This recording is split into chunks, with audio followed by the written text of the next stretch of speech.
Hi, Darian here, founder of Activate Online, and in today's video I'm going to talk about how the 2020 election in the US is going to make you a better e-commerce marketer.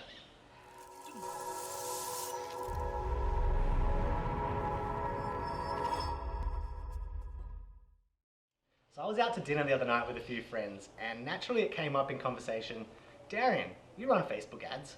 What do you think about Facebook running political ads in 2020 and everyone else not doing it? Like, what's up with that? I approached the question, or the answer to that question, probably a little bit differently, because my reply was, I actually think it's really bad that everyone else is not running political ads and Facebook's the lone wolf in that whole system. And let me explain why. Looking at Trump's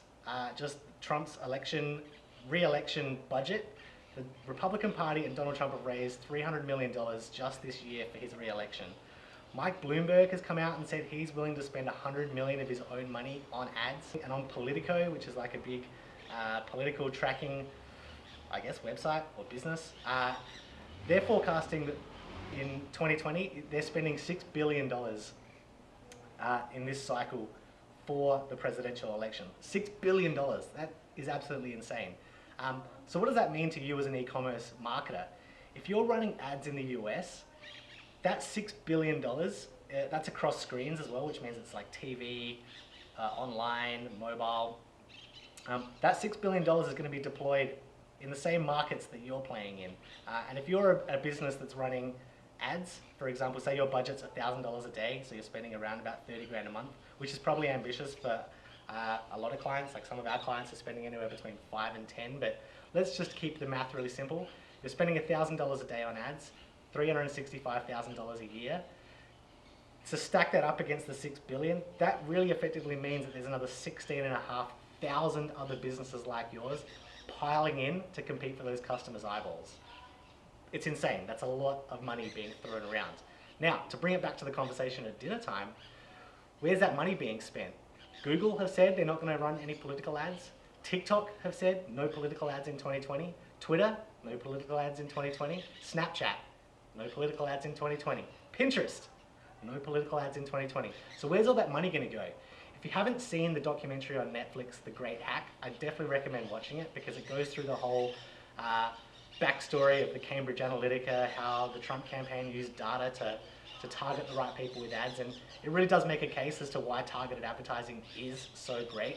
And with all these other players not running ads, that money is going to go into Facebook because that advertising is so effective. So that means if you're running an e-commerce business and you're running ads in the United States, especially if you're running like a general appeal mass market type product where you can't really easily define down into that niche and you're trying to reach everybody, you're competing against Trump, Bloomberg, Bernie, Elizabeth Warren, Pete Buttigieg, all of the people that are out there competing for those eyeballs and impressions. You're competing with them for those impressions to sell products. So this year is going to be a tough year. CPMs are going to rise, it's going to cost you more for clicks, and really the workaround for this is going to be getting better with your sales pages, getting better with your offers, testing more hooks, and having a more compelling offering to get those conversions and get people coming through to your site to actually buy your products. Whilst this all sounds like doom and gloom, the real opportunity here is for businesses that recognize this quickly and adapt and start testing now so that they can crush their competition when the election cycle really heats up and those ad impressions become more expensive. So yeah, hopefully that all makes sense. I just wanted to summarize that concept because I think it's really important for e-commerce business owners to understand that going into next year. And if this is something that you need help with, hit me up with a direct message or an email, and I'm more than happy to chat to you about your strategy for e-commerce ads in 2020. All right, later.